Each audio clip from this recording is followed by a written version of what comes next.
Hi friends, എല്ലാവർക്കും happy Onam. ഈ വർഷത്തെ ഞങ്ങളുടെ ഒരു കുട്ടി ഓണ വിശേഷമാണ് കേട്ടോ ഇന്നത്തെ വീഡിയോ. ഇത്തവണത്തെ നമ്മുടെ ഓണം അത്രയ്ക്ക് അങ്ങോട്ട് കളറായില്ല കേട്ടോ. കാരണം പനി പിടിച്ച് ഹോസ്പിറ്റലിലൊക്കെ ആയിരുന്നു.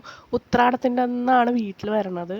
ഉത്രാടത്തിൻ്റെ അന്ന് രാത്രി 10 മണിയോടെയൊക്കെയാണ് നമ്മൾ രാത്രി 10 മണിക്കൊക്കെയാണ് പോയി സാധനങ്ങളൊക്കെ വാങ്ങിയത്.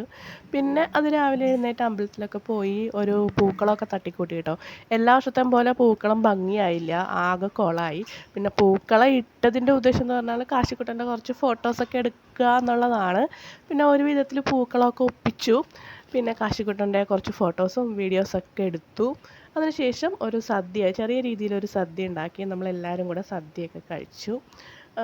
വലിയ രീതിയിലുള്ള ആഘോഷമൊന്നും ഉണ്ടായിരുന്നില്ല കേട്ടോ. കഴിഞ്ഞ വർഷത്തേക്കാളും ഒത്തിരി എന്താ പറയുക, ഒരുപാട് ഒതുങ്ങിയൊരു ഓണമായിരുന്നു ഞങ്ങൾക്ക്. ഈ വർഷത്തെ ഓണത്തിന് എല്ലാവരുടെയും ആരോഗ്യസ്ഥിതി വളരെ മോശമായിരുന്നു. എല്ലാവർക്കും ആരോഗ്യപരമായിട്ട് ഭയങ്കര പ്രോബ്ലംസ് ആയിരുന്നു.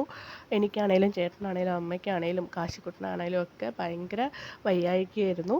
പിന്നെ പൂക്കളം ഭയങ്കര ബോറായിപ്പോയി. അതായിരുന്നു എനിക്ക് ഏറ്റവും സങ്കടം. പൂക്കളം ഇടുക എന്ന് പറഞ്ഞാൽ അതിൽ പൂക്കളത്തിൻ്റെ അടുത്ത് നിർത്തി കാശിനെ കുറേ ഫോട്ടോസൊക്കെ എടുക്കുക എന്നതാണ് മെയിൻ ഉദ്ദേശം. പക്ഷെ ഇത്തവണ ശരിക്കും ബോറായിപ്പോയി പൂക്കളം. എന്തൊക്കെയോ കാണിച്ചു കൂട്ടി. എന്തായാലും ഇത്തവണ ഇങ്ങനെ പോട്ടെ, അടുത്ത തവണ അടിപൊളിയാക്കാമെന്ന് വിചാരിക്കണം. അപ്പോൾ എല്ലാവർക്കും ഒരിക്കൽ കൂടി ഹാപ്പി ഓണം.